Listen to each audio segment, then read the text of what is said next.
रोजगार के बारे में आप जब सोचेंगे तो रोजगार अधिकतर युवा माइग्रेट कर रहे हैं यहाँ से, और जब एक युवा पढ़ लिख के माइग्रेट करते हैं तो गांव का जो दूसरा युवा होता है वो कहीं ना कहीं अपने पढ़ाई को ड्रॉप आउट कर देता है।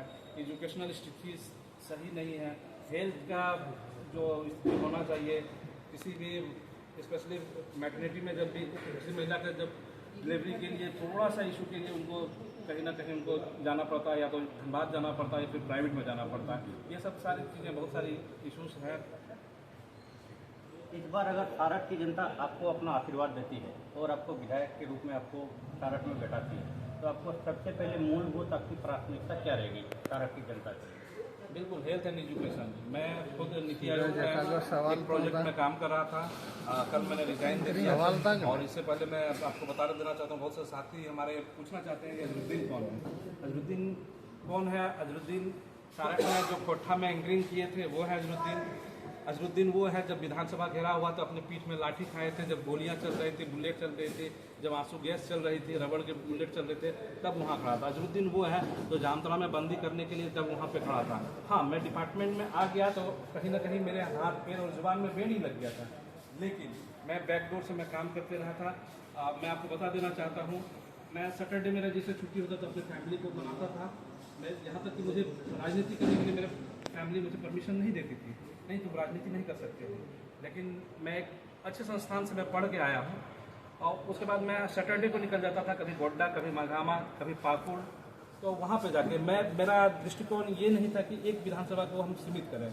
मेरे में जितने पोटेंशियल था उस पोटेंशियल को मैं यूज़ करते हुए संगठन के लिए समर्पित होकर काम किया हूँ। मैं कभी अपने आप को फोटो कैमरा से दूर रखा हूँ, इसलिए कि मैं जिस डिपार्टमेंट में था कहीं ना कहीं उसमें मंत्री था, मैं जिससे बड़े बड़े मंत्री का हाथ था, और मैं जिसके खिलाफ खड़ा होना चाह रहा था वो भी भारत के बड़े बड़े मंत्री का है, कहीं ना कहीं मेरे रोजी रोटी को कुचल देता। तो बचते बचाते हुए मैं आगे निकला हूं, और उम्मीद करता हूं मेरे सीने में जो दर्द है इस माटी का, और मेरे दिमाग में जो कर्ज समझता हूं, इस मिट्टी का कर्जदार हूं, मैं उसको उतारने का कोशिश करूंगा।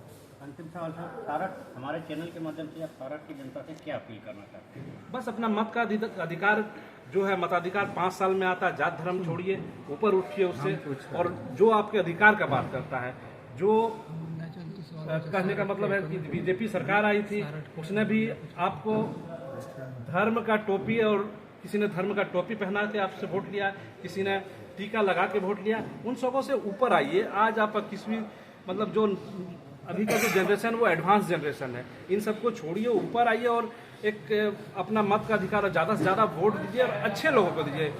आपको मेरे विचार अच्छा लगता है तो डेफिनेटली आप मेरे साथ आइए, और मैं रिफॉर्म कर सकता हूँ क्योंकि मैं इंटरनेशनल कंपनी में 6 साल काम कर चुका हूँ, बड़े बड़े एनजीओ में काम कर चुका हूँ। और उसके बाद आपको कोविड का जो सिचुएशन था, कोविड का सिचुएशन में मेरे घर वाले ने बोला कि जॉब छोड़ दो, लेकिन उस टाइम में भी मैं